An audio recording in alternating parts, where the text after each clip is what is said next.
Weird but true urban legends. The Hook Man. This story originated in the 1950s in the United States. The story goes that a couple was in their vehicle listening to the radio while they were listening to a news station. The news station reports about a serial killer who was on the loose and escaped from a mental institution. After hearing about the killer being out and about, the two decided to go home. In some stories, they get to the girlfriend's house, and when they get out of the car, they see the hook on the other side of the door or on the door handle. But the potential origin of this story is the real events of the Lover's Lane murders.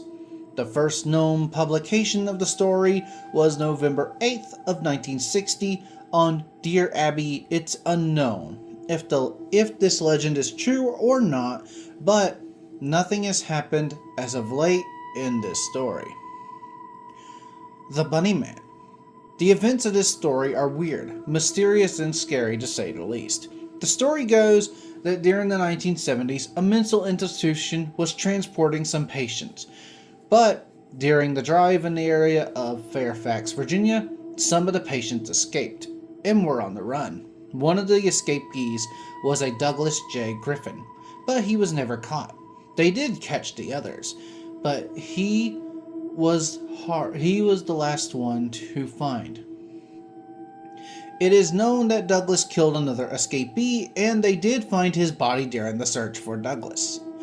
Douglas would reportedly later steal an axe and a bunny costume and started killing rabbits in the area. That is now known as Bunnyman Bridge. And there are police reports of the Bunnyman attacking locals and even threatening to cut off the head of a police officer. Douglas was never caught, so he's probably still out there somewhere in Fairfax. Remember that when you're in the area. Celebrity Death. Rule of 3. This legend started around the 1950s with the deaths of Buddy Holly, Ritchie Valens, and the Big Bobber. Died during a plane crash. This is mostly superstition, but there are multiple times when this rule has happened. This could also be the origin of the saying, death comes in threes, but that is also unknown. Another incident of this rule happening is in the deaths of Tony Gwynn, Casey Kasem, and Ruby Dee. Ruby died in her home at the age of 91, Casey died from dementia, and Tony died from a heart attack. Whether or not this rule is true, it's weird that it's happened multiple times, and no one has an explanation for it. The death of James Dean. This legend started when James bought a Porsche 550 Spider, a type of car. But people around James always had a bad feeling about the car and didn't want James to drive the Spider. But one day, Dean decided to take his car out on a drive.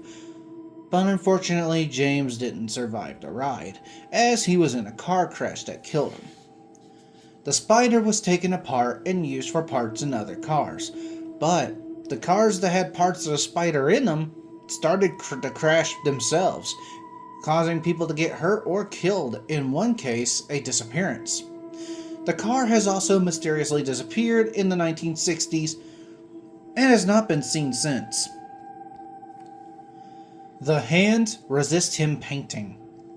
This painting, painted by Bill Stoneham in 1972, depicts a young boy and a female doll standing in front of a glass panel door.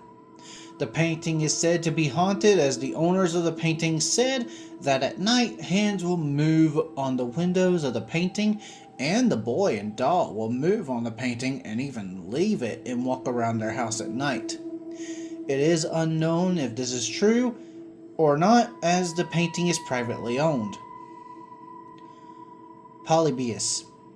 This legend goes that in the 1970s, an arcade game by the name of Polybius was released to the public. Some stories say that the game was used by the government as a way to test a player's mindset or to record data on players. That is unknown, as there is no evidence that the game even existed at the time, but some stories say that the games were hauled off by the Men in Black sometime later. Dead Man's Curve. This stretch of curve in Cleveland, Ohio has gained the nickname Dead Man's Curve because of the numerous car crashes that have happened on the road. There are accounts of multiple roads across the United States that have also been given the same name because of the amounts of deaths given to the crashes each year on all of these roads given this name. The fact that there are many roads called Dead Man's Curve is kind of surprising itself, as this doesn't seem to be a one road phenomena. This seems to be happening on a lot of roads across the United States and across the planet. It is unknown how this goes with the original legend from Cleveland, but they could be connected. Hello everyone, this is the Sleeping Wendigo, and I hope you enjoyed this episode. If you did, don't forget to leave a like, share, and subscribe so you don't miss another episode. Don't forget to check out my Twitch, my Twitter, my second YouTube channel, my Rumble account, and my merch store. Links to those will be in the description down below. And as always, I will see you all next time.